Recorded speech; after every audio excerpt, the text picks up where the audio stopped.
जगन्नाथाष्टकम्।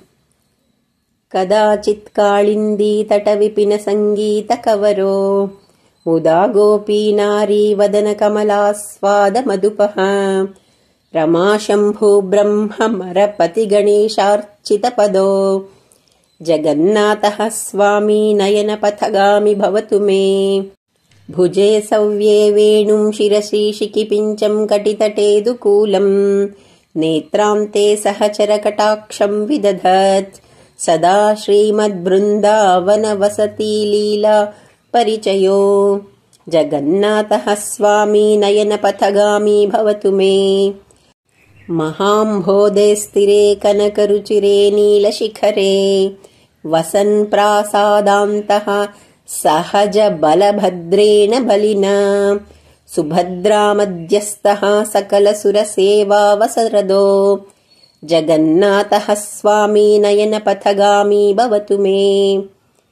कृपापारावारः सजलजलदश्रेणिरुचिरो रमावाणी सोमस्फुरदमलपद्मोद्भवमुख्यै सुरेन्द्रैराराध्यः श्रुतिगणशिखागीतचरितो जगन्नाथः स्वामी नयनपथगामी भवतु मे।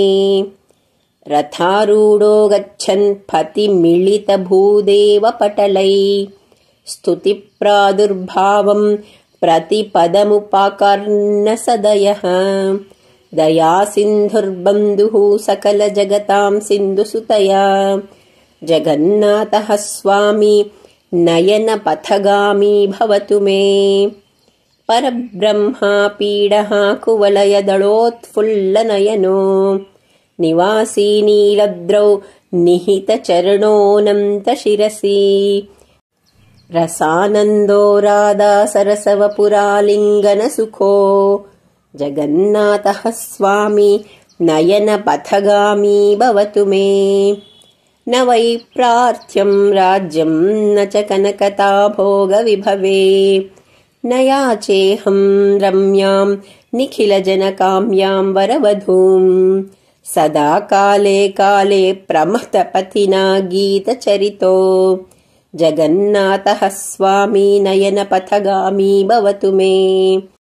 हरत्वं संसारं धृततरमसारं सुरपते हरत्वं पापानां विततिमपरां यादवपते अहो दीनानाथं निहितमचलं पातु मनिशम् जगन्नाथः स्वामी नयनपथगामी भवतु मे।